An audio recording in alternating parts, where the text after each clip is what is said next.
morning mga inday! This is your Scoliosis Heart Warrior Mom once again. Aside sa kumakain ako ng garlic every morning mga inday, syempre naghihilamos din ako every morning mga inday. Ang gamit ko lang ay Kojic Papaya. Yung sabonita din, yung 10 times whitening soap. Hindi ko na siya na-video but yun yung gamit ko. And of course, cleanser ako na VC. Sa TikTok ko lang din to nakita. At may twist yan mga inday. Nahaluan ko din siya ng Bonita Himalayan Pink Salt. Kasi may anti-aging na kasi ito mga inday. At moisturizing na din. So, ito yung gamit ko, morning tsaka evening. Hindi na ako gumagamit ng rejuvenating set kasi masakit kasi yun sa mahapde. 3 months na akong gumagamit na ito. At kung alam nyo lang mga inday, ang dami kong butlig-butlig dito noon. Halos parang na to, mabubutas-butas na tong gilid ko tsaka dito. Pero tingnan mo naman yan ngayon mga inday, nag-ano na sila. Natulog na sila forever.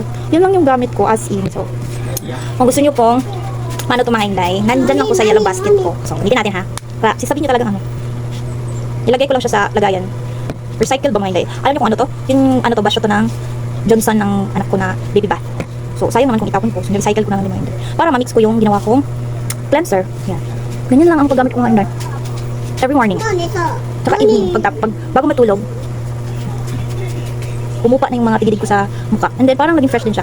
Pero, syempre mga inday, natural way lang kasi yung gusto kong gawin sa mukha ko aside sa, kasi mahal din kasi yung mga bilihin. Tipid na rin, nawala nga mga trabaho, nasa bahay lang. So, tipid din, wala din work yung asawa ko.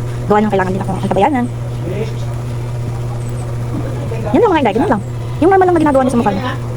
Hindi pa siya masakit or mahapdi, wala siyang effect. Parang nagtatanggal ka lang ng sa mukha mo. Yan lang. Syempre liig, isalin nyo din yung liig mo. Para pantay na. Hindi yung, okay nga dito, yung liig mo naman parang tataniman na ng sibuyas. So, yan lang mga inday, God bless.